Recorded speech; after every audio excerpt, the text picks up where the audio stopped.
আমি রনিত, পড়ছি দেশের এক স্বনামধন্য পাবলিক বিশ্ববিদ্যালয়ে। বিশ্ববিদ্যালয়ের ছাত্রাবাসেই থাকি। বাবা মা দুজনেই মারা গেছে, তাদের কবর গ্রামে। কখনো কখনো একদিনের জন্য গিয়ে তাদের কবর দেখে আসি, কিন্তু আমার থাকা হয় এই ঢাকাতেই। নিজের বলতে এখন তো আর কেউ নেই, ওই বন্ধু বান্ধব ছাড়া আর কি। আর আমার বন্ধু বান্ধবগুলোও বেশ, বাবা মা ভাই বোন কেউ নাই তো, তাই আমাকে আগলে রেখেছে নিজের পরিবারের একজন করে। আমিও তো আমার বন্ধুদের জন্য পাগল, এদের ছাড়া আমার দিন কাটে না। সারাদিন ক্লাসের চাপে থাকি, তারপর আবার টিউশন, এরপরে নিজের লেখাপড়া, তারপর কখনো ভার্সিটির মাঠে ফুটবল খেলে বা ক্রিকেট খেলে, আর কখনো স্পোর্টস অ্যাক্টিভিটিতে গিয়ে ওই ক্যারাম কি টেবিল টেনিস খেলা হয় নিয়মিত। এই সব কিছুর মধ্যে যদি আমার পছন্দের কিছু থেকে থাকে, তাহলে আমাদের সন্ধ্যাবেলার বন্ধুদের আড্ডা। এই আড্ডার জন্যই বলতে গেলে জীবনে টিকে আছি, নয়তো জীবনের ঝামেলাতে বেঁচে থাকাটাই মুশকিল হয়ে যেত আমার। বন্ধুদের সাথে এই সন্ধ্যার পরে নিমতলার আড্ডায় জীবনে প্রাণ ফিরে আসে। যাই হোক, আমার বন্ধুদের কথা বলি। অমিত, শিশির, আসাদ আর মোহন, সাথে আমি তো আছি। এই আমাদের 5 বন্ধুর এক দল। বিশ্ববিদ্যালয়ের অনেকে আমাদেরকে পঞ্চপাণ্ডব বলেও ডাকে, কারণ একজনকে ছাড়া আরেকজনের তো চলেই না। সব সময় একসাথে লেগে থাকি আমরা। এক একজন এক এক বিষয়ের ছাত্র হলেও দিন শেষে কিন্তু ওই সন্ধ্যায় আমরা এক নিম গাছ তলার নিচে বসে আড্ডা দিব। নিমতলা হলো আমাদের মিলনায়তনের স্থান। জ্বর হোক কি সর্দি থাকুক, কি যত কাজ থাকুক না কেন, কোনোদিন সন্ধ্যার আড্ডা বাদ যাবে না এই নিমতলায়। রোজকার মতো আজও বসে গিয়েছি আমরা। নিমতলা আমাদের ছাত্রাবাসের ঠিক পেছনে। বিশাল বড় এক নিম গাছ, তার নিচে ঘাস, তার পেছন দিকে একটি জঙ্গলের মতো আছে। জঙ্গল বলতে পরিষ্কার করা হয় না আর কি, দেখে মনে হয় জঙ্গল হয়ে গিয়েছে। এমনিতে জায়গাটা বেশ। নিমতলায় আসতে সেই বড় বড় বিল্ডিং, আর বিল্ডিং এর শত শত হাজার হাজার ছাত্র। কেউ ক্লাসের প্রিপারেশন নিচ্ছে, আবার কেউ পরীক্ষার। এই বড় বড় বিল্ডিং এর মধ্যে দিয়ে হাঁটা পথের শেষ মাথাটা আমাদের এই নিম গাছ। এখানে বসেই আড্ডা জমে, কত কথা, রাজনীতি, রহস্য, ইতিহাস, পড়ালেখা, বন্ধু বান্ধবদের জীবন চিন্তা আর হতাশা। এভাবেই আমাদের দিন যাচ্ছে। আজকে রাতেও এগুলো নিয়েই কথা চলছিল। এরই মধ্যে হঠাৎ করে বন্ধু আসাদ বলে উঠল, বিকেলের দিকে রোদ তো একদমই ছিল না, সন্ধ্যার অন্ধকারে বোঝা যাচ্ছে না, কিন্তু মনে হয় আকাশে মেঘ জমেছে। যদি একটু বৃষ্টি হতো তাহলে কিন্তু বেশ ভালোই লাগতো। তা তুই ঠিকই বলেছিস, এখন যে গরম পড়েছে, এই গরমে যদি একটু আধটু বৃষ্টি না হয় তাহলে কি আর টিকে থাকা যায় নাকি? একদম 100-তে 100 বলেছিস রে। বৃষ্টি ছাড়া এই গরমে উপায় নেই। তাছাড়া যদি একটু কারেন্ট থাকতো তাহলে একটা কথা ছিল, এখানে তো তাও নেই। তোরা কি বৃষ্টি চাচ্ছিস? এই বৃষ্টিতে কি আর কোনো মজা আছে নাকি? যদি কোনো জায়গায় ঘুরতে যাওয়া যেত, পাহাড়ি এলাকা, পাহাড়ে একটু বৃষ্টি দেখতাম, মন একদম ঠান্ডা হয়ে যেত। মনে সুখ লেগেছে দেখা যাচ্ছে আমাদের আসাদ কাকার। পাহাড়ের বৃষ্টি দেখতে যাবে। ভার্সিটির বড় ভাইয়ের কাহিনী শোনেনি মনে হয়। পাহাড়ে ঘুরতে গিয়ে তাদের সাথে কি হয়েছিল জানিস কিছু? ভার্সিটির বড় ভাইয়ের পাহাড়ের কাহিনী? মানে এটা আবার কোন কাহিনী? আর কোন বড় ভাইয়ের কথা বলছিস তুই? আরে বেটা, প্রান্ত ভাইকে তোরা চিনিস না? ভার্সিটির সবাই তো জানে তাকে। ভাইয়ের তো জব হয়েছে, জীবন একদম সেটেল, মাল্টিন্যাশনালে আছে, বিয়ে করে বউ বাচ্চা নিয়ে সেই লাইফ, পুরাই বিন্দাস। তারপর পাহাড়ে গিয়ে কি হলো সেটা বল আগে। কিছুদিন আগের ঘটনা, তোরা মনে হয় জানিস না। ভার্সিটির অনেকেই ঘটনাটা জানে। আমি বলি তাহলে তোরা শুন কি হয়েছিল ভাইয়ের সাথে।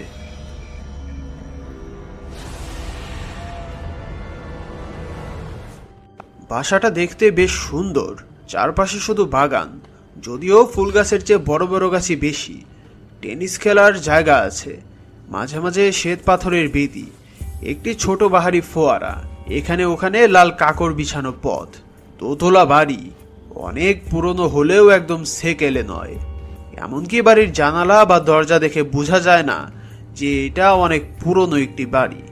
কোথাও ফাট ধরেনি, কোথাও ভাঙা আসবাবপত্রও নেই। একটু আধটু ধুলোবালি থাকলেও পুরনো দিনের বাড়ির কোনো আমেজ নেই। কিন্তু কেন জানি মনে হয় বাড়িটি রহস্যময়। আমি ভাবলাম বাড়ির চারপাশে মস্ত মস্ত গাছগুলো নিজেদের একটি ছায়ার জগৎ সৃষ্টি করেছে বলেই হয়তো এখানে এমন রহস্যের আবহাওয়া গড়ে উঠেছে। আমার জন্য এই বাড়ি আকর্ষণীয়, কারণ আমি রহস্য ভালোবাসি। রহস্যের মধ্যে থাকে রোমাঞ্চের গন্ধ। সাঁওতাল গ্রামের একটি জায়গা, স্ত্রী এবং ছেলে মেয়েদের নিয়ে দূরে কোথাও ঘুরতে যাওয়া দরকার। ডাক্তারের মতে এই জায়গাটি নাকি অত্যন্ত সুন্দর, সাথে স্বাস্থ্যকর। বন্ধু নিলয়ের সঙ্গে এখানে এসেছি মনের মতো একটি বাড়ি খুঁজে নিতে। বাড়ি দেখে আজকে ট্রেনেই ঢাকায় ফিরব। খানিক ডাকাডাকির পর বাগানের ভিতর থেকে একটি লোক বেরিয়ে এলো। তার চেহারা না মালির মতো, না দারোয়ানের, না ভদ্র বা ইতর লোকের মতো। তার বয়স 80-ও উপরে হতে পারে, 100 হতে পারে। তার মাথায় চুল ধবধবে সাদা, এলোমেলো লম্বা লম্বা চুল। তার কোমর এমন ভাঙা যে হাড় জিরিজিরি দেহের উপর, শরীরের মাংস যেন একেবারে দুমড়ে পড়েছে। কিন্তু হাতের লাঠিতে ভর করে সে এত তাড়াতাড়ি এগিয়ে এলো যে তার এই অসম্ভব বিরক্তি দেখে আমি নিজেই অবাক। আপনারা কি চান? বাড়ির গেটের উপর লেখা আছে টুলেট। আমরা এই বাসাটি ভাড়া নিতে চাই। লোকটা হঠাৎ মুখ তুলে তাকালো। সে এতক্ষণ মাথা নিচে নামিয়েছিল, তাই তার চোখ দেখতে পাইনি।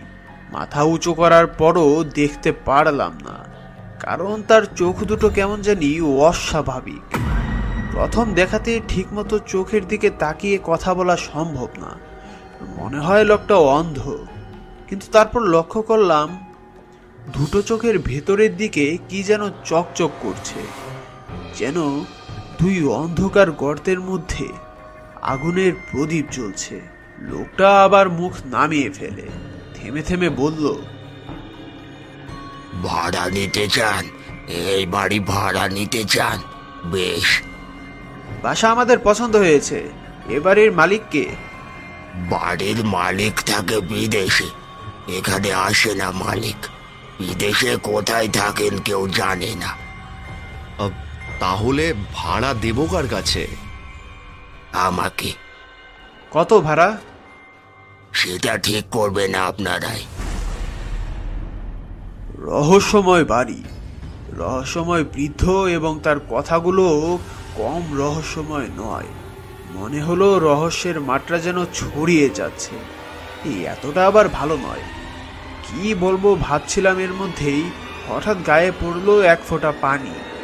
আকাশের দিকে মুখ তুলে দেখি আকাশে কালো মেঘ জমেছে। বৃষ্টি আসছে, আপনারা বাড়ির ভেতরে এসে দাঁড়িয়ে কথা বলুন। বুড়োর পিছনে পিছনে বাড়ির নিচের তলার বারান্দায় গিয়ে দাঁড়ালাম। ঝমঝম করে বৃষ্টি নামলো। বৃষ্টিতে এখানে চুপচাপ দাঁড়িয়ে থেকে লাভ নেই, চল আগে বাড়ির ওপরের ঘরগুলো একবার দেখে আসি। বুড়োর দিকে ফিরে দেখি সে ঊর্ধ্বমুখে আকাশের দিকে তাকিয়ে আছে। আমি তাকে ডাকলাম, সে যেন শুনতেই পেল না। কিছুক্ষণ পর হঠাৎ বলল, ঘড়িতে কটা বাজে? আমি হাতের ঘড়ির দিকে তাকিয়ে বললাম, এখন 5:30। বুড়ো শীতল কণ্ঠে কাঁপতে কাঁপতে বলল, আকাশে আরো মেঘ জমবে, অন্ধকারে সন্ধ্যা নামবে তাড়াতাড়ি। এই বৃষ্টি সন্ধ্যার পরেও পড়বে। না, পড়তেও পারে। না না, এ বৃষ্টি এখন থামবে না, হয়তো আজ সারা রাত ধরেই পড়বে। আমি মেঘ দেখেই বুঝতে পারি। কি সর্বনাশ! তাহলে আমরা স্টেশন যাব কি করে? আজই যে আমাদের ঢাকা ফিরতে হবে। এ বৃষ্টি আজ আর থামবে না। আজ আর থামবে না। পাহাড়ের নদী ফুলে ফেপে উঠবে, মাঠ ভেসে যাবে, পথ ডুবে যাবে। পালাতে চান তো এখনই পালান। সন্ধ্যার পর রাত আসবে, ঝড় উঠবে, বন কাঁদবে, এ বৃষ্টি আর থামবে না। এখনো সময় আছে, এখনই পালিয়ে যান। বুড়োর কথাবার্তার ধরন দেখে বেশ রাগ হলো। ঠাট্টা রাখো, শোনো, এ বাড়ি আজ থেকে আমি ভাড়া নিচ্ছি। বৃষ্টি না থামলে আজ আমরা এখানেই রাত কাটাবো। কত টাকা দিতে হবে বলে দাও। বুড়ো আবার মুখ তুলল। আবার দেখলাম তার চোখে যেন সত্যি আগুনের শিখা ঝিলিক দিচ্ছে। তিনি মুখ বেঁকিয়ে মুচকি নীরব হাসি হেসে বললেন, আজ রাতে এখানে থাকবেন? থাকতে পারবেন? কেন পারবো না? বাড়ির আগেকার মালিক আজ রাতে এখানে আসবেন। তিনি কোথায় থাকেন কেউ তা জানে না, কিন্তু বৃষ্টির রাতে এখানে বেড়াতে আসেন। তাকে দেখলে মানুষ খুশি হয় না। দোতলার হল ঘর তার জন্য খোলা থাকে। এক বৃষ্টির রাতে ও ঘরে একটি কাণ্ড হয়েছিল। কি হয়েছিল? এক রক্তাক্ত কাণ্ড। সন্ধ্যার সময় মালিক ফিরে এলেন, তখন ঝুপঝুপ করে বৃষ্টি পড়ছে। হাতে তার বন্দুক, শরীরে শিকারের পোশাক। তারপর না না, সেসব কথা আপনাদের আর শুনে কাজ নেই। কিন্তু সেই দিন থেকে এ বাড়ি খালি। এ বাড়ি কেউ ভাড়া নিতে চায় না। তুমি কি আমাদের ছেলে মানুষ পেয়েছো যে যা তা বলে ভয় দেখাতে চাও? বেশ, তবে তোমরা থাকো, আমি যাই। কিন্তু সাবধান, খুব সাবধান, খুব সাবধান। বলতে বলতে বুড়ো লাঠিতে ভর দিয়ে হাঁটতে হাঁটতে আবার বাগানে নেমে অদৃশ্য হয়ে গেল। পাগল নাকি বেটা? পাগল নয়, পাজি। বুড়ো হয়তো চায় না এই বাড়ি আর কেউ ভাড়া নেক। বুঝলাম, বুড়ো এখানে একাই রাজত্ব করতে চাই। কিন্তু বাইরে যখন ভাড়া দেবে লেখা আছে, তখন আমাদের ভাবনা কি? চল একবার দোতলার ঘরগুলো দেখে আসি। দোতলার বারান্দায় উঠে দাঁড়ালাম। সেখানে থেকে অনেক দূর পর্যন্ত দেখা যায়। আরে, আকাশের মেঘ যে আরো কালো হয়ে গিয়েছে। পড়ছে বৃষ্টি, ঝুমঝুম বৃষ্টি। সন্ধ্যার আগেই দ্রুত নেমে আসছে সন্ধ্যার অন্ধকার। দূরের ছোট ছোট পাহাড়গুলো ক্রমেই ঝাপসা হয়ে যাচ্ছে। দুই কূল ভাসানো নদীর ছবি আঁকা। জল থই থই করা প্রান্তরের মাঝে মাঝে বড় বড় গাছগুলো মাতাল হয়ে টল করছে ঝোড়ো বাতাসের দীর্ঘশ্বাসে। বুড়োর একটা কথা কিন্তু ঠিক, আজ এখানেই বন্দি হতে হবে। উপায় নেই। কিন্তু খাবি কি? আকাশে পানি। ঘুমোবো কোথায়? পিছন ফিরে ওই হল ঘরটা দেখব। ওই 3টা দরজাই খোলা। এখানে যতটুকু আলো আছে তাতেই দেখা যাচ্ছে ঘরের ভেতর বড় বড় সোফা, টেবিল আর চেয়ার আছে। দেয়ালের গায়ে রয়েছে সোনালি ফ্রেমে বাঁধানো মস্ত মস্ত ছবি আর আয়না। মেঝের উপরে কার্পেট পাতা। আশ্চর্য, এই সাজানো বাড়ি খালি পড়ে আছে। তবে কি বুড়োর কথা মিথ্যে নয়? এখানে কি ভূতের বাড়ি? পাগল নাকি তুই? তাহলে তো বলতে হয় এই বাড়ির আসল ভূত হচ্ছে ওই বুড়োই। বিচিত্র কি, বুড়োর মতো চেহারা আমি কোনো মানুষেরই দেখিনি। আমাদের এই কথোপকথনের মধ্যেই কানে এলো অপূর্ব এক সঙ্গীত। হারমোনিয়াম বাজিয়ে গান গাইছে যেন কোনো মেয়ে। রবীন্দ্রনাথের গান। গায়িকার গলা চমৎকার। দুজন স্তব্ধ হয়ে দাঁড়িয়ে খানিকক্ষণ সেই গান শুনলাম। আকাশে বেড়ে উঠল মেঘেদের ডাক আর বজ্রের চিৎকার। ঘরে বাইরে কোথাও আর চোখে ঠিক করে দেখা যায় না, এতটাই অন্ধকার। এই গান আসছে কোথা থেকে রে? ওই হল ঘরের ভেতর থেকে। গ্রামের পাহাড়ি এলাকায় এসেছি বলে সঙ্গে টর্চ আনতে ভুলিনি। টর্চটা জ্বালিয়ে দুজনেই হল ঘরের ভিতরে গেলাম। সব আসন তো খালি।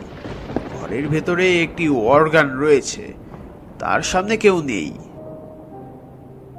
যে গাইছে সে এই ঘরেই আছে। অন্য কোনো ঘরে কেউ গান গাইছে? না না, গান হচ্ছে এখানেই। যে গাইছে তাকে দেখতে পাচ্ছি না, কিন্তু আমি তার উপস্থিতি অনুভব করতে পারছি। আমার মনে হচ্ছে এই ঘরটা যেন হিমালয়ের বরফ দিয়ে গড়া। উফ, কি ঠান্ডা! এ মানুষের ঘর নয় বন্ধু, এ হচ্ছে মরার ঘর। আমরা তাড়াতাড়ি আবার বাইরে গিয়ে দাঁড়ালাম। নিলয়ের কথা মিথ্যে নয়, ঘরের চেয়ে বাহিরটা বেশ গরম, অথচ ঝড়ো হাওয়ার তোড়ে সেখানে এসে পড়ছিল শীতল বৃষ্টিধারা। অবাক হয়ে এর কারণ বোঝার চেষ্টা করছি, এমন সময়ে কানে আসলো একটা নতুন শব্দ। সিঁড়ি দিয়ে কে যেন উপরে আসছে, ভারী জুতার আওয়াজ। সিঁড়ি দিয়ে কে উপরে উঠছে? এটা বুড়োর পায়ের শব্দ নয়। বুড়ো মিথ্যা কথা বলেছে, এবারে নিশ্চয়ই খালি নয়।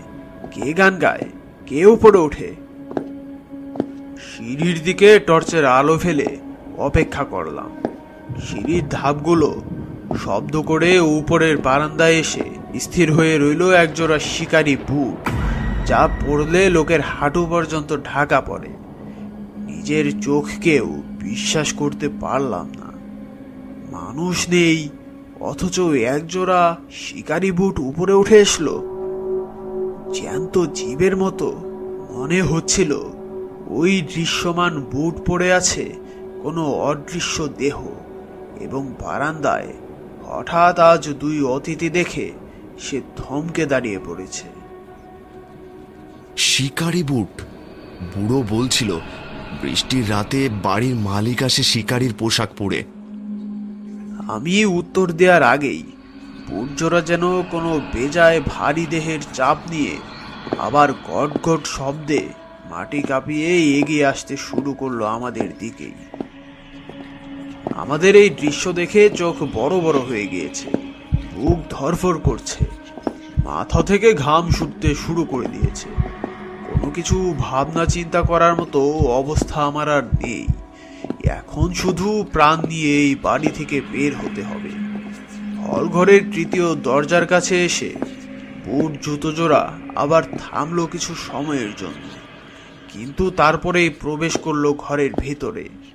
গানের স্বর থেমে গেল, সঙ্গে সঙ্গে শুনতে পেলাম বন্দুকের শব্দ ও তীব্র এক আর্তনাদ, চিৎকার। আমরা পাগলের মতো দৌড়ে এক লাফে সিঁড়ির 3-4টা করে ধাপ পার করে নিচে নেমে দেখি সেই অদ্ভুত বুড়োর ভাঙা দুমড়ে পড়া মূর্তি মতো দাঁড়িয়ে আছে। সেইবার মুখ তুলে আমাদের দিকে তাকালো। এই ঘন কালো অন্ধকারেও তার চোখে জ্বলছে অন্ধকারের শিখা। বুড়ো বলল,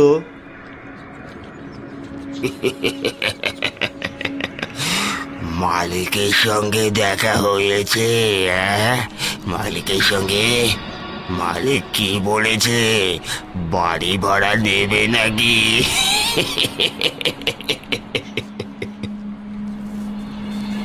দৌড়তে দৌড়তে আমরা বাগান পার হয়ে বাইরে চলে এসেছি, কিন্তু এখনো সেই বন্ধ লোকের খিলখিল করতে থাকা উচ্চ হাসির শব্দ কানে আসছে।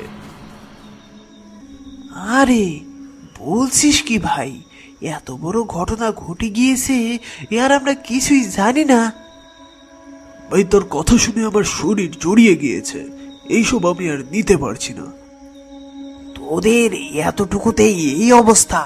তাহলে শোন আমার ব্যাসের পোলাপানের সাথে কি হয়েছিল। তোদের ডিপার্টমেন্টে আবার কি হলো? কি আর হবে, সবার মাথায় ভূত দেখার ভূত চেপেছিল। এতক্ষণ তো আমি তোমাদের সবার কথা শুনলাম, কিছু বলিনি। শুনছিলাম আর ধুকে ধুকে মরছিলাম। ধুকে ধুকে মরার থেকে একেবারে মরা ভালো। তাহলে এই আধা মরা ভয় না দেখিয়ে পুরোপুরি ভয় দেখাও। একটু ঘুমোতে যাব। ঘুমাতে যাওয়ার আগেই আর একটা ভূতের গল্প বেশ ভালো জমবে। এবার তাড়াতাড়ি গলাটা ঝেড়ে কাশি দে মোহন। তাহলে শোন কাহিনী, আমাদের ডিপার্টমেন্টের পাগলগুলো করেছে কি। এই বলে মোহন তার গল্প শুরু করে দিল। গল্পটি আমরা কথকের ভাষায় আপনাদের সামনে তুলে ধরছি। শ্রাবণের বর্ষা যেন আকাশ থেকে সাগর ঝরে পড়ছে পৃথিবীর বুকে। পাড়াগাঁয়ের ছোট স্টেশন। ট্রেন থেকে নেমে পথে বাহির হওয়া গেল না, ওয়েটিং রুমে বসতে হয়েছে। দলে আমরা 4 জন এসেছি পল্লীর প্রান্তে মুন্সিদের পোড়াবাড়ি। সেখানে ভূত আছে, ভূত দেখতে এসেছি আর কি, সঙ্গে ছোটখাটো লাগেজ। সন্ধ্যা হয়ে গিয়েছে, মনে দারুণ অস্বস্তি। যে বৃষ্টিটা নেমেছে, রাতটা স্টেশনের বন্ধ করেই মাটি হয়ে যাবে। ওয়েটিং রুমে আরো 3 জন ভদ্রলোক যাত্রী বসে আছে, মধ্যবয়সী। 2 জন গভীর ঘুমে, একজন শুধু জেগে আছেন। ট্রেন থেকে সবাই একসঙ্গে নেমেছে। তারা আমাদের সম্পূর্ণ অপরিচিত। যে ভদ্রলোক জেগে আছেন বারবার আমাদের দিকে তাকিয়ে থাকার পর সাহস করে তিনি প্রশ্ন করলেন, আপনাদের নতুন মনে হচ্ছে। এখানেই থাকেন? না না, এখানে কোথায় যাবেন? আমরা মানে শুনেছি এখানে মুন্সিদের পোড়ো বাড়ি আছে। সে বাড়ি নাকি ভূত প্রেতে রাস্তা না, তাই আমরা ঢাকা থেকে এইছি ভূত দেখতে। যেন চমকে উঠল। মনে হলো 2 চোখ বিস্ফোরিত হচ্ছে। ঘরের অল্প আলোয় সে দৃষ্টি আমাদের চোখে পড়েছে। আমাদের বয়স কম, তাই এই বিষয়টা মজার ছলে নিল। 4 জনেরই এক মতলব? হ্যাঁ। ভূতের কথা কার মুখে শুনলেন? আগে খবরের কাগজে পড়েছিলাম। বাজে গল্প না সত্যি? লোকের মুখে শোনা গল্প। তবে এ বয়সে সংসার ভূত নিয়ে পাগল হয়ে আছি। বাবা, ওই পোড়ো বাড়ির ভূতে আমার কিছু যায় আসে না। এত সময় কোথায়? ভদ্রলোক বিশাল একটা দীর্ঘ নিঃশ্বাস ফেলল। তারপর সব চুপ। শুধু ঘুমন্ত ভদ্রলোক নাক ডেকে ঘুমাচ্ছে। বাহিরে ঝমঝম বৃষ্টি অবিরাম। পানিতে ভরে যাওয়া প্ল্যাটফর্মে বসে একজন সঙ্গীতকারক গান ধরেছে। এই বৃষ্টি রাতে আর হবে মনে হয় না। তোমরা এই বৃষ্টিতে মুন্সিদের বাড়িতে যাবে? সে বাড়ি চেনো? আরে বাড়ি চেনা তো দূরের কথা, যে পথে সেই বাড়ি সেই পথও চিনি না। তাহলে ভালো কাজ করনি বাবা। ভূত তো পরে দেখবে, কিন্তু পাড়াগা, অন্ধকার রাত, পুরনো পোড়ো বাড়ি, সাপ খোপ শিয়াল ভম তো আছেই। ঢাকা থেকেই সেই সব কথা ভাবা দরকার ছিল। আপনি তো এইখানেই থাকেন। থাকি এই আর কি। আপনি বাড়ি যাবেন কি করে? গাড়ি রিক্সা আছে? গাড়ি আছে, রিক্সা ভ্যান সবই আছে, কিন্তু এই বর্ষার রাতে তাদের পাওয়া যাবে এই আশা নেই। একটু বসে আছি, যদি বৃষ্টি কমে। না কমলে ছাতার নিচে মাথা গুঁজে ভিজে বেড়াল হয়ে ফিরতে হবে। তবে আমার বাড়ি এখান থেকে ভালোই দূরে। তোমাদের ভূতের বাড়ি একেবারে গ্রামের শেষ নদীর ধারে। এখান থেকে পাক্কা 4 কিলোমিটার। এই রাতে সেখানে যাওয়ার চেষ্টা করা ঠিক হবে না। বরং আপত্তি যদি না থাকে আমার ওখানে চলো, কোনো মতে রাত কাটানো আর কি। ভাবলাম ভালো ব্যবস্থা। বৃষ্টিতে স্টেশনের এই ঘরে ছাড় পোকার মধ্যে থাকলে কষ্টের শেষ নেই। রাত্রি 10টার একটা ট্রেন আছে, তাতে করে যদি আবার ঢাকা ফিরে যাই, বন্ধুদের সামনে আর মুখ দেখানো যাবে না। তাই আমাদের অবস্থা এখন সেই মারিচ কুরঙ্গের মতো। আগে পিছে যেদিকেই যাই নির্বংশ হইতে হইবে। স্টেশনের ঘড়িতে তখন 9টা বাজে। 5 মিনিটের মধ্যে বৃষ্টির তোর একটু কমলো। 9:30 বাজে ঢাকার টাইম। যদি আমার এখানে আসতে চাও, পাড়াগাঁয়ের বাড়ি আরাম না হোক এখানকার চেয়ে ভালো থাকবে। তাছাড়া মুখে কিছু দেওয়া দরকার তো। ভদ্রলোকের আতিথ্য গ্রহণে রাজি হলাম। স্টেশন থেকে ছাতা নিয়ে ভদ্রলোকের সাথে রওনা দিলাম। বাড়িটা বেশ পরিষ্কার পরিচ্ছন্ন। পাড়াগাঁয়ে থাকলে কি হইবে, ভদ্রলোক জানেন বাড়িতে কিভাবে বাস করতে হয়। আপনি রোজ ডেলি প্যাসেঞ্জারি করেন? না, সপ্তাহের 5টা দিন থাকি ঢাকার মেসে। শনিবার বাড়ি আসি, সোমবার সকালে এখান থেকে আবার অফিসে। ভোজে গলদা চিংড়ি বা মটন না থাকলেও যা পাই তাই খাই। এবার ঘুমোতে যান আপনারা, ঘুমোনোর জন্য কাঁথা বালিশ সব দেওয়া আছে। বৃষ্টি তখনও হচ্ছে। এখনই ঘুমাতে হবে? আরে না না, বেশ ভালো লাগছে এই পরিবেশে। আর কিছুক্ষণ থাকি। মশা নেই, দেশে বাস করে বাড়ি থেকে মশা বার করে দিয়েছি। এখনই ঘুমাবো না, বেশ লাগছে। ঘুমাতে ইচ্ছে হচ্ছে না মশাই, ঘুম পাইনি এখনো। আপনি ঘুমাতে চাইলে ঘুমিয়ে যান গিয়ে। শনিবার রাত থেকে সোমবার ভোর পর্যন্ত এই সময়টা মানে আমি কেরানি, মোনার কবল সার্ভে, বাড়ির সঙ্গে বাগান করেছি, পুকুর আছে, তাতে ছেড়েছি মাছ, বসে নিশ্চিন্ত মনে রাজত্ব করি। শহরে এমন আরাম পেতে হলে মাসে অন্তত লাখ টাকা আয়ের দরকার। লোক ধনী না হোক, ভদ্রলোকের রুচি ভালো। তোমাদের ভূত দেখার সংকল্প শুনে আমার মনে পড়লো প্রথম যৌবনের কথা। এই বিপদ যে ঘটেছিল জেলে যাবার জো। এই কাজে শুধু মজা নেই বাবা, আশঙ্কাও আছে অনেকখানি। এমন বর্ষা, নিঝুম রাত্রি, ভূতের গল্প চমৎকার হবে, আপনি বলুন। আচ্ছা বলি, ছোটবেলা গ্রামে কেটেছে, তখন আমি কলেজে পড়ি। শীতকাল, খুব ঝড়, লাইব্রেরির অ্যানিভার্সারি গেছে কয়েকদিন হয়েছে। এক কাজ করি, এখানকার গোরস্থানে শুনছি রাতে জলসা হয়, ভূতের জলসা। সেই জলসায় নাচের দুপুরের সুরে সুরে বাজে।